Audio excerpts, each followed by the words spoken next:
Welcome to Chronic and Iconic Coaching and Breaking to Blossom. 5 tips to reset, rebuild, and thrive beyond fine. My name is Andy Byers. I am the founder and CEO, owner, operator, all of the above of Chronic and Iconic Coaching. And my mission is to help people redefine fine, what that looks like in their life, what that really means for them, and to align that with the joy that they have to live that life. So, we are going to get started because I don't have a whole lot of time and I don't want to keep you longer than you need. So I'm going to give it a couple more minutes to let some people go get settled, come on in, and we will get this show on the road. Okay, so as you know, today we are going to start talking about purposefully transforming fine into something else. It seems to be a buzzword. So, again, if you are new here, my name is Andy. I am the founder and CEO of Chronic and Iconic Coaching, and I help people redefine their fine. Today, we are going to talk about what that really means, the break before the blossom. Thus, the name of this live, Breaking to Blossom. And at any moment, um, if you have any questions, comments, concerns, please raise your hand, drop it in the chat, and I will be more than happy to pause where we are to help you get some clarification to have some better understanding. So, the purpose of this today, we're going to set the stage of what is a series of actual is an actual web series that explores the concept of the break before you blossom. It is part of the foundation of redefining fine. And so, with that being said, I've lived through moments in my life where fine became my mask. I have worn it throughout the day, all day long for several years. But behind that mask was exhaustion, was frustration, was the fear of change. It's a lot and it can be overwhelming. As I started writing Redefining Fine, in the series of Redefining Fine, I realized that as I started to peel back the layers of my mask of fine, I began to embrace the harder parts of my life. And because I began to embrace the harder parts of my life, transformation began to happen. And it was something that was just so absolutely beautiful. So we want to challenge the status quo, right? We've always we've all answered the question at some point in time in our lives. We've all answered how are you with the word fine. But what does that really mean? So too often, fine is where we settle. Fine is when we've given up on thriving. Fine is when it becomes a way to tolerate the discomfort of being stuck. Fine is where we're just like, this is just going to have to be good enough. It is what it is. I would like for you to take a moment and reflect. When was the last time you said fine? Today. And it meant something completely different. Maybe it was this morning. Maybe it was on the way to grab a coffee. When was the last time you said fine and it actually meant something different? Share your, if you feel comfortable, go ahead and drop your responses in the chat. I'll start. The other day I was extremely frustrated, and I caught myself when someone asked me how I was doing, saying fine. I wasn't really fine, but what I didn't want to say was, it has been a rough 96 hours. I was in a car accident. I had all kinds of things were happening. But my initial response was fine, and then I stopped. Before I let that person walk away, that didn't sit right with me because I knew I wasn't okay. And it was obvious I wasn't okay, and they could see that I wasn't okay. And I paused, and I said, actually, I'm not fine. I just have a lot that I'm processing, and I don't actually have the words to tell you. So I can't give you anything for you to help. And honestly, I don't feel like you'll be able to help solve it But when I get to a place where I can talk about it, thank you for asking me if I was okay. Now, that is night and day different from where I once was, where my fine was I'm fine and I'll deal with it by myself, and I would be struggling trying to deal with it in the dark. Redefining your fine is literally allowing yourself to build the community that you need around you so that you can feel safe as you heal and you can nurture your growth.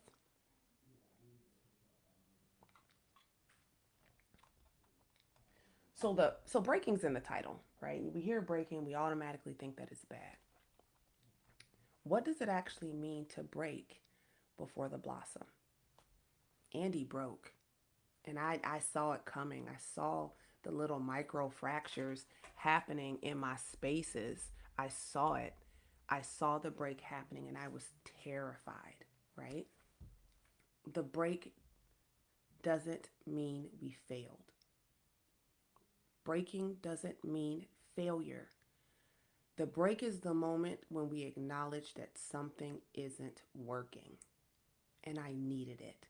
I had hit the breaking point where I had acknowledged that something wasn't working in my life, that something wasn't working in my relationships, or something that I wasn't happy in certain aspects of my career, and it needed to change. That break was the beginning of my transformation. Blossoming is about you growing, it's about the growth. This is where you find all of your strength in the vulnerability that we're scared to show. And we use all of our lessons, if you will, from life's challenges as the opportunities to realign us with the things that bring us purpose or that makes us feel as purposeful as we want to feel. And we step outside of all of the expectations of others to be the best versions of ourselves, one small change at a time. So for me, my breaking point, unfortunately, I had all the signs of the break happening, and I ignored all of those signs. And my breaking point, unfortunately, was a heart attack. And as trash as it is, I needed that shift. That shift sat me down. That shift forced me to focus. I needed to reprioritize a lot of things. I needed to figure out what actually really mattered to me, what I was actually aligned with. My health was challenged, my emotional mindset was challenged, my mental health was challenged, my career had become a challenge and not in a good way, and it was because I was running from me instead of running toward me to save me. So throughout this series of lives that I'm going to do, we're going to explore steps to help you have a more purposeful transformation and what that looks like. And I invite you to challenge yourself to commit to the journey. It is not gonna be great. It is not always gonna be beautiful. It is not always gonna be butterflies and rainbows. But I encourage you to commit to what that looks like, even the rough parts, even the stuck points, and understand that on the other side of that is so much blooming. You can't see it yet because you just see the storm. You just see the storm. So I'm going to pause for a second. I want to welcome everybody back in. Hey guys, welcome in. My name is Andy, Chronically Iconic Coach. I am the founder and CEO of Chronic and Iconic Coaching. And if you are just joining, welcome in. We are talking about breaking to blossom and what that really, really means. I am going to be looking down. Uh, I want to make sure that I don't miss any of my talking points. So, we want to set the tone for what this transformation looks like, right? And in setting your tone for what your transformation looks like, it starts with boundaries. And no one, people hear boundaries, they roll their eyes.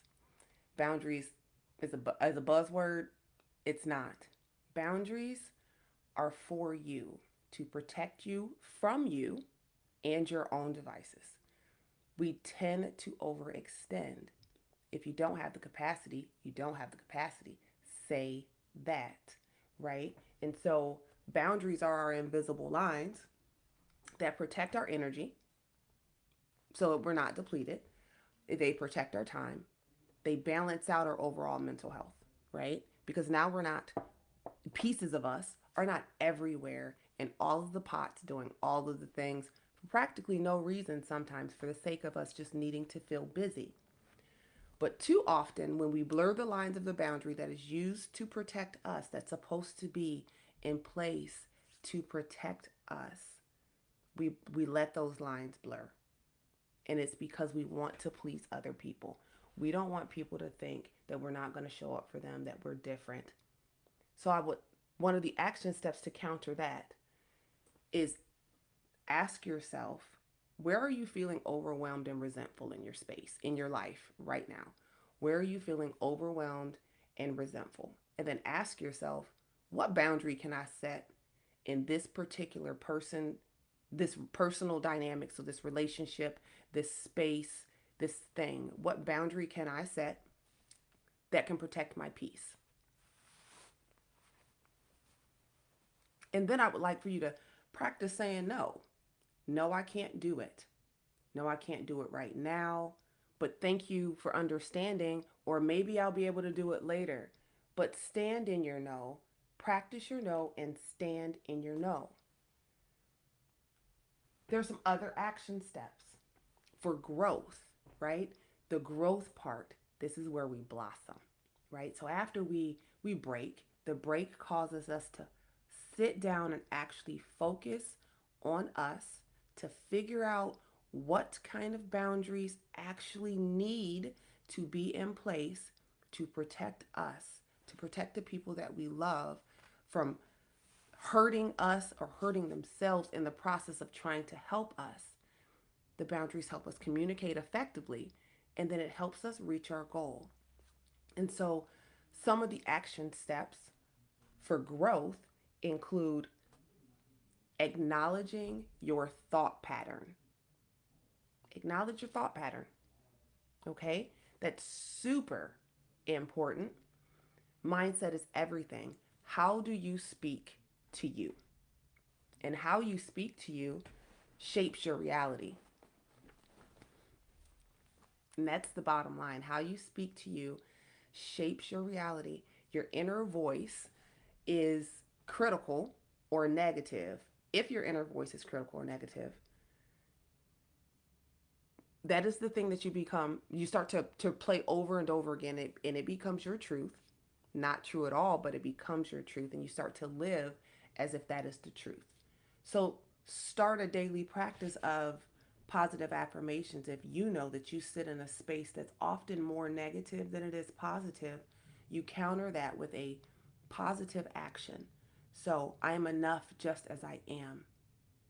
I was created enough just as I am, or I have enough strength to go through this, to get through it, and to come out on the other side. Okay, it may be a little rocky, but I can get through it.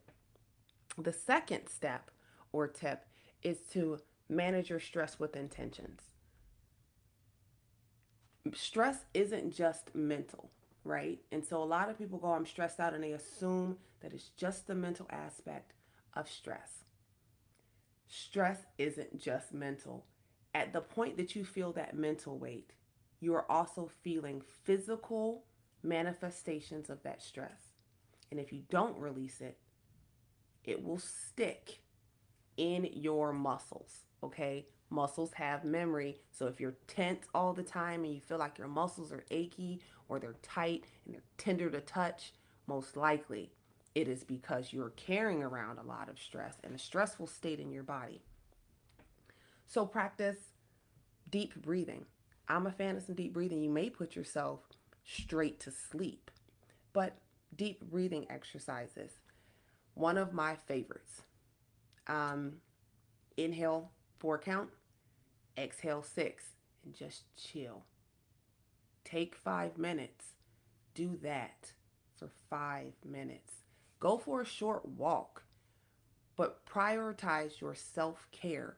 What are you doing for you before you take from you to give to others? And how are you replenishing what you have out on loan at the end of your day? And so for me, I start my day with self care. It is a non negotiable. And I will end my day in gratitude and some form of self care because it's a non negotiable.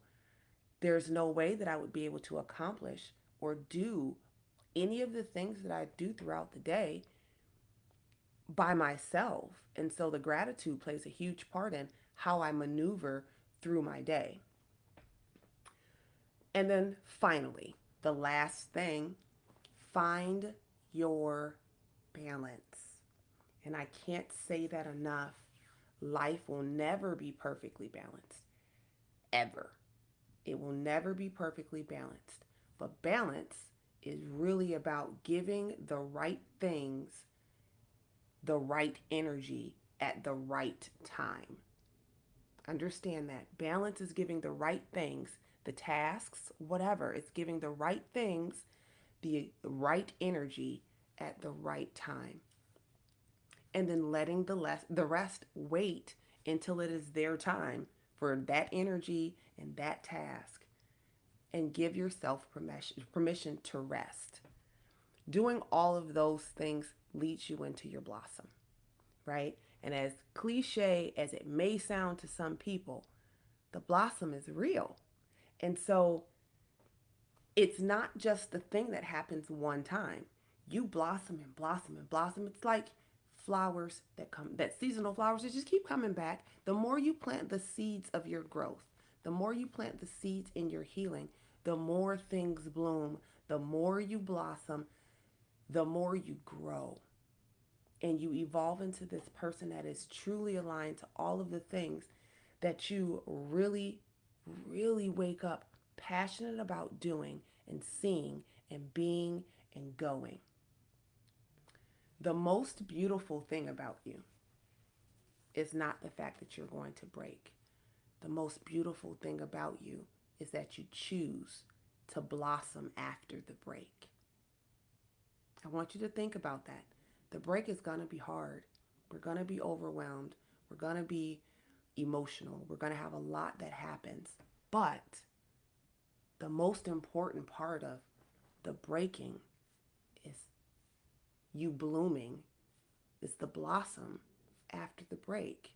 It's all of the things that you bloom from the seeds that you nurtured after you broke and you started to pick up the pieces and reorganize your life and reprioritize the things that really mean the most to you. If that's spending time with your family, if that's checking in with you more, if that's sitting down so that you can be okay for you to be okay for others. You have already taken the first step. So if you're watching this live or the replay, you've already taken the first step. And I want to do something different.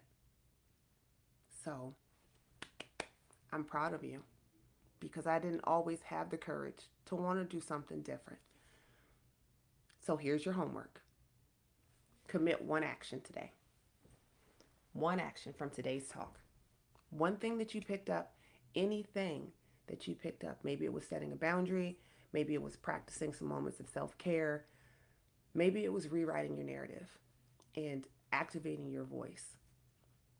Whatever it is that you choose today, I want you to choose one thing. I want you to start small, and I want you to conquer your day. And with that, be well on purpose and with intention. Breaking is never your ending point. It is the beginning of your transformation, and I cannot wait to see what you bloom, what is growing in your garden of awesome, because I know that it's something extraordinary. It is something extraordinary. So trust the process, trust yourself, give yourself grace, and go in peace, love, and joy, and know that you are always enough. You guys have the most iconic day. And until next time, I'll see you later, Gator. Bye.